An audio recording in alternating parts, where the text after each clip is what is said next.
Welcome back. Just before we keep going, we had a tweet in from Harry. Yes. He said, just been watching Josie and Sam at Cheltenham and spotted a colleague walking past them in the back of shot. The only problem is he'd phoned in sick and our boss now knows he's at the Cheltenham Festival. He is properly busted. He is in trouble. Watch yourself. Can you imagine? No, but it sounds like something I'd do. I'd just avoid the cameras. Now, our next guest is a judge on the Great British Bake Off alongside Paul Hollywood, but now Prue Leith has taken over Saturday mornings as well with her brand new cookery show. Yeah, it's lovely. Serving up an array of mouth-watering meals from her beautiful home in the Cotswolds. Prue's got just the recipe for your weekend. I'm Prue Leith, cook, restaurateur, cookery school founder and writer of 15 cookbooks. Looks good, doesn't it? I'm in my 80s, so I haven't got time to waste. This series is all about the things that really matter to me. Family, fun, food and friends. And some of those friends will be joining me. We'll be sharing simple home-cooked recipes. I don't normally tell people about that bit, only people I like. And my long-suffering husband, John, is coming along for the ride. Can you make that? Under instruction. Welcome to my Cotswold kitchen. And Prue joins us this morning. And it is actually your house, isn't it? Yes, it is my house. It's actually your house. It's actually... Because I always think all the best stuff happens in the kitchen. The chats, the food, the wine. Absolutely. Has it been fun shooting it at your place? It has been, you know, and one of the best things about it has been, you know, that normally if you're filming, you have to get up at 4:45 in the morning to travel an hour and a half to get there. I wait for Bambi, my makeup lady, to bang on the bedroom door and say, it's 8 o'clock, get up. She's like Bette Davis or something. I love it. The fact that you have a makeup artist called Bambi as well just adds to the glamour for me, Prue. It really adds to the glamour. Can we just have a little mention, because you live in a beautiful part of the world in the Cotswolds. Beautiful. And your house is a house that you and John built yourselves, didn't you? We did. Because it is, I mean, it's an important ingredient in the recipe of the show, isn't it? Well, yes, it is. And, you know, I think there's nothing such fun and so satisfying as nesting. You know, making your perfect nest. And we both have similar taste. And so the whole way through lockdown, we were building our new house.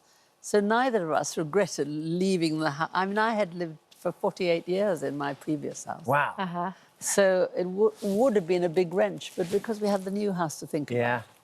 And I love that house. It's very, very modern. I mean, a lot of people think, oh, my God, you can't build something like that in the Cotswolds. Why not? But we got planning permission with no trouble at all. Yeah, beautiful. It is beautiful. And John is a big part of the show too. I know. I'm beginning to think he's too much of a big part of the show. No, he's brilliant. When he comes with his champagne Twizzlers to get the bubbles out... It's monstrous, I think it's sacrilege. Of course it's sacrilege.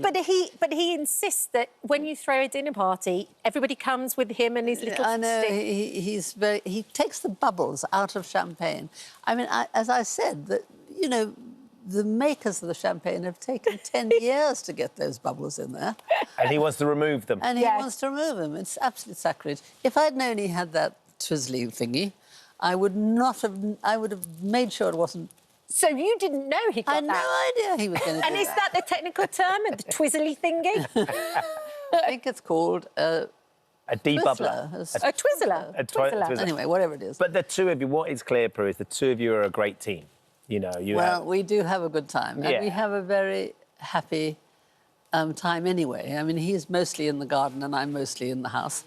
But we did it all together. And you know what's been fun about this show particularly is that, you know, in most cookery shows, the home economists come with a sort of backup chickens and backup everything so that you can make a mistake and then get it absolutely perfect. Well, we didn't have time to do any of that. We just charged on. And so we never, ever cooked anything twice. Really? I just did it on camera. Yeah. And if it didn't work, tough. And so quite often it goes slightly wrong. And there am I saying, I mean, there's a moment when I'm trying to tell the whole world how to take a mango skin off the mango on a glass. and I mess it up. It doesn't work. And so I say, oh, well, that didn't work. And so I give the other half of the mango to John, and he does it perfectly. Oh. I mean, it's pretty irritating. Darn it. And he'd never done it before. Darn it. But I think that's what's so lovely about the show as well. It's just how personal it is. It's kind of your house, John's there, you're twinkling away at each other and making jokes with each other. And then you have your friends come in. Yeah. And it's kind of... I saw the one as well where Sandy was creating a recipe from Enid Blyton that she found. It doesn't feel like a normal... It feels incredibly personal.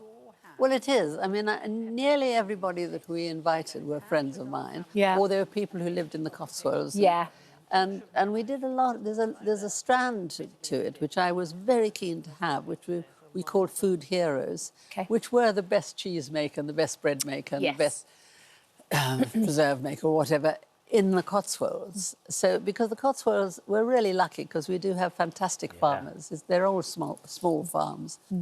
And mostly family. And to be able to support that and promote that is wonderful, isn't it? Yeah, it's good fun. Absolutely. There was big concern in the This Morning team at the start of this week, Prue, when there was rumours that you were leaving Bake Off. Now, we need to put these rumours to bed. What is the truth here, Prue? This is absolutely not true at all. I'm still doing the Great American Baking Show. I'm still doing the Great British Bake Off, which is the two main shows of Bake Off. What I'm not doing this year is the celebrity one. Yeah. And it's mainly because these things are filmed back to back the whole way through the summer. So you start in April and you end at the end of August. And honestly, you get no time off. And so I'm getting a bit old, and there are places I want to go to and other things I want to do. It wasn't that... So you've done the most recent version of Celebrity Bake Off. Our Dermot is in it. You know, we're looking forward to hearing it. I was wondering, Prue, whether it was because you'd peaked. You realised now that Dermot's been in it, you don't need to do anymore. You've had your favourite celebs in. Well, no, I don't think so much that. I really don't think it's so much that. I think... yes, I mean, I'm in this year's Celebrity, the ones that we're seeing now. Yeah. But I won't be next year. And how did Alison get on in your kitchen? I saw the brownies. They look delicious. Do you know, Alison has now made that brownies on television so often. I think it's high time she learned to make something else. We'll tell her when I see her. Anyway, she is such fun. I mean, she's wonderful on Bake Off. She was wonderful in my show because Alison cannot be anything but herself. No. You know from this morning. 100%. She can't be directed. She just does what she's going to do. I remember the director just said, you were telling me. When she first came onto Bake Off, one day she said to a baker, on her first morning, she said, well, that's so delicious. She said, I can tell you something. You're not going home, she said. I said, Alison, he might... You know how Bake Off works. Yes, of course. The next day, you can have a terrible day. Oh. You can't promise him he's not going home. I love you have to tell her off. Yeah, exactly. Prue, we're out of time. Thank you for coming in. Best of luck with the series as well. It's absolutely delightful, isn't it? Beautiful. Thank you. Well, I'm glad you love it. Lovely to see. Now...